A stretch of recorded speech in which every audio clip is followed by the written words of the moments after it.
নমস্কার, আমি অনৃতা। ঘর গৃহস্থালির টুকিটাকির আজকের ব্লগে তোমাদের সবাইকে স্বাগত। আশা করি তোমরা সবাই ভালো আছো, সুস্থ আছো। অনেক দিন পর আজকে একদম সকাল থেকেই ব্লগটা শুরু করলাম। আর এই যে হিয়াজিয়া পড়তে যাবে সেজন্য ওদেরকে একটু দুধ আর কর্নফ্লেক্স খেতে দিচ্ছি। তবে বেশিরভাগ দিন ওরা পড়তে যাওয়ার সময় না খেয়েই যায়, শুধু এই আজকের দিনটাতে ওদের পড়াটা একটু দেরিতে, মানে এই 8:30টার সময়। তো 8:30টার সময় পড়া থাকলে তখন ওই কোনো দিন একটু চা বিস্কুট বা দুধ দেয়। আর ওরা পড়তে চলে গিয়েছে। আর এইদিকে আমি আজকে ঘরের কাজকর্মগুলো শুরু করলাম, মানে আবার সেই পুরনো ছন্দে ফিরে আসলাম বলতে পারো। এই কয়েকদিন তো পুজো পুজো করে বেশ আনন্দেই কাটলো। আর ঘরের কাজ করিনি এই কয়েকদিন তা নয়, আমাদের তো ঘরের কাজ সংসারের কাজ রোজই থাকে, এটা তো ঠিক কথাই। তবে কি এই কয়েকদিন ধরো ঘুরতে যাব বা বাইরে যাব, একটা পুজোর সময় দেখবে খুব বেশি মনে হয় না, যে ইচ্ছে হয় না কাজ করি। তো তখন আর কি যেটুকু না করলে নয় সেটুকু করেছি।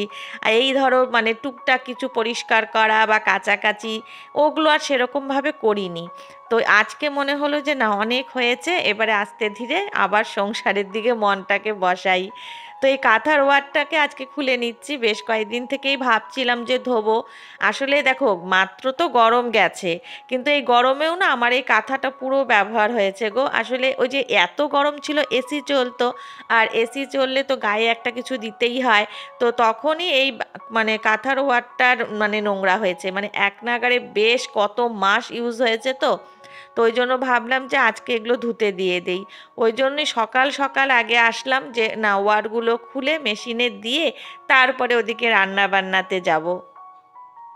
আর এই কয়েকদিন তো তোমাদের সাথে একদমই ভালোভাবে ব্লগগুলো শেয়ার করতে পারিনি, বড্ড এলোমেলো ব্লগ গিয়েছে, মানে সময়ের অনেকটা পরে গিয়েছে ব্লগগুলো।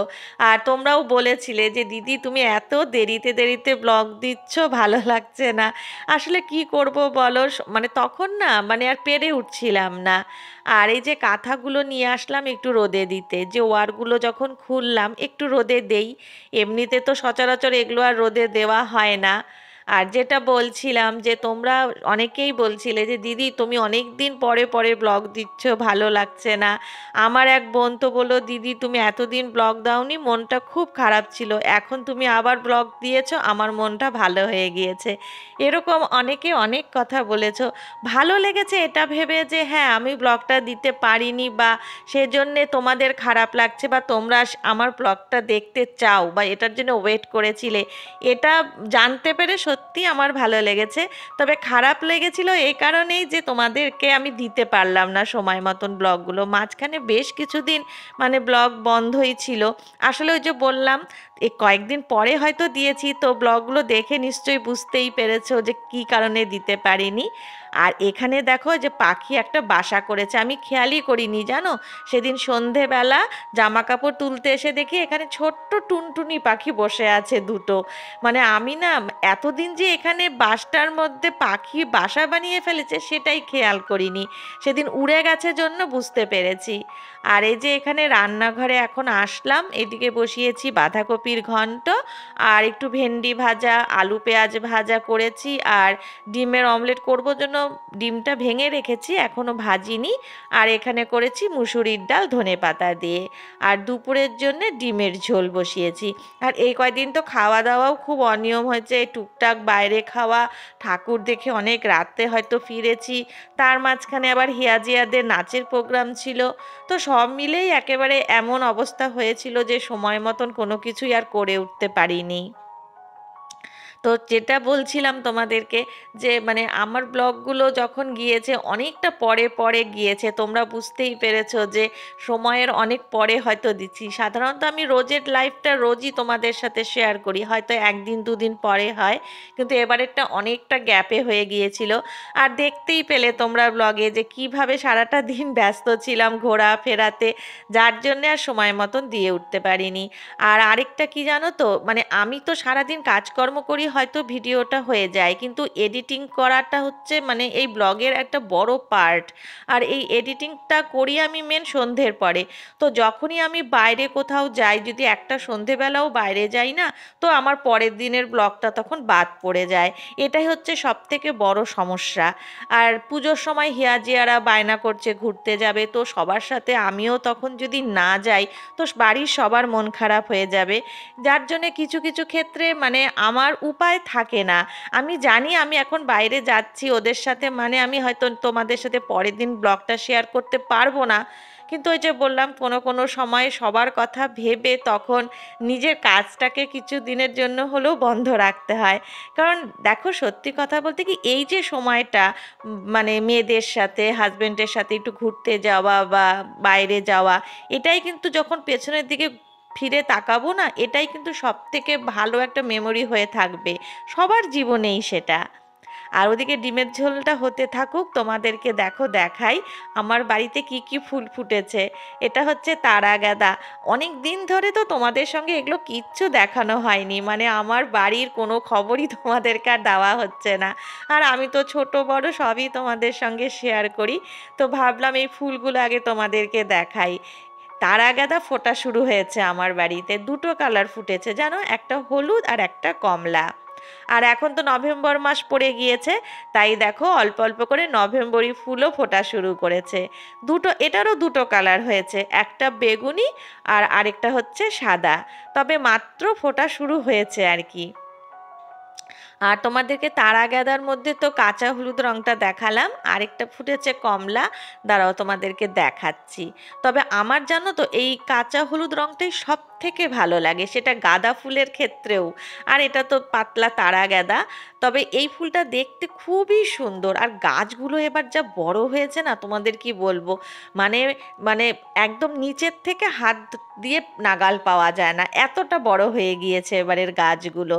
আর এই সামনের দিকের ফুলগুলো তো হলুদ রঙের, আর পেছনের ফুলগুলো হচ্ছে যে কমলা কালার।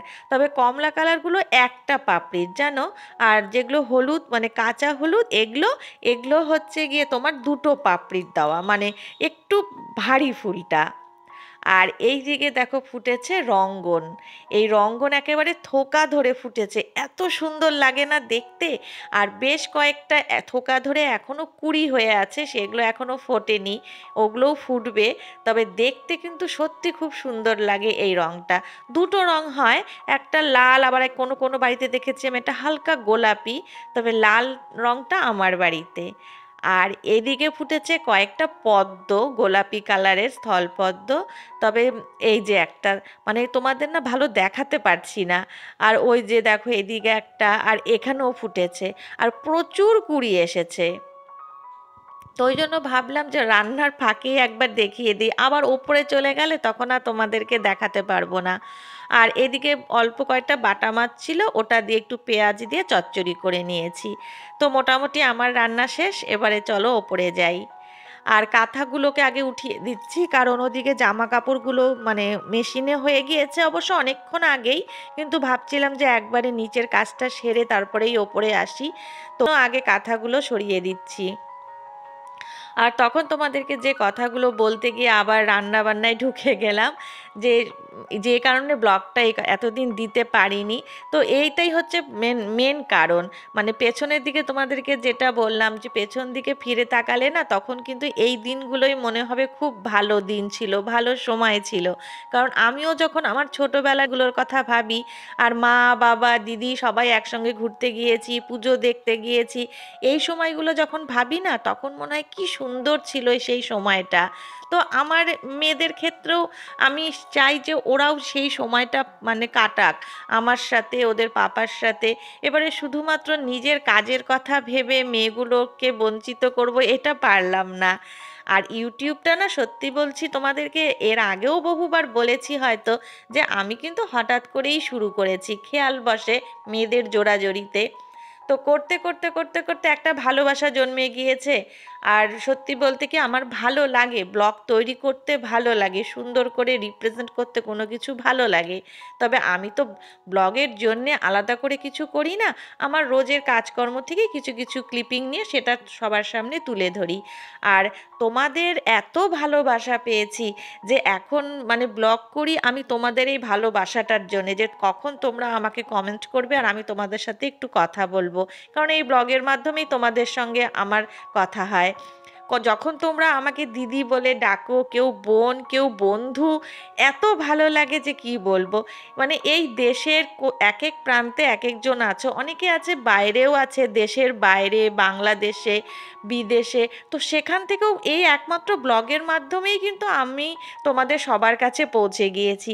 সেজন্য এই ব্লগের কাজটা আমার সত্যি খুব ভালো লাগার কাজ, কিন্তু সব সময় পেরে উঠি না সংসারের জন্যে বা সংসারের সবার কথা চিন্তা করে। তো তখন ওই জন্য একটা গ্যাপ পড়ে যায়।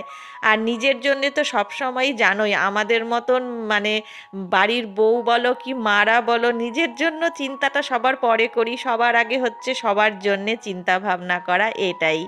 আর যেটা বলছিলাম যে তোমাদের কাছ থেকে এত ভালোবাসা পেয়েছি, এটা ঠিক কথা। এর মধ্যেই আমার এক দিদি আছে, তপতি দি, সবসময় উনি আমাকে কমেন্ট করেন। সেদিনও বলছি, বারবার করে বলেছেন যে একবার আমার বাড়িতে এসে ঘুরে যাও কলকাতায়।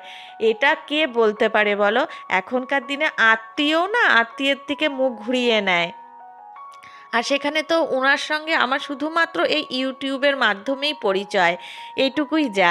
তবে এই যে উনি আমাকে বারে বারে ওনার বাড়িতে যেতে বলেছেন, এটা আমার কাছে বিশাল পাওয়া। আর এটা সম্ভব হয়েছে একমাত্র আমি ইউটিউবে কাজ করি বা এই যে ব্লগ করছি এর মাধ্যমেই তোমাদের কাছে পৌঁছে গিয়েছি। সেজন্য এটা সত্যিই আমার খুব ভালোবাসার জায়গা, ভালো লাগার জায়গা।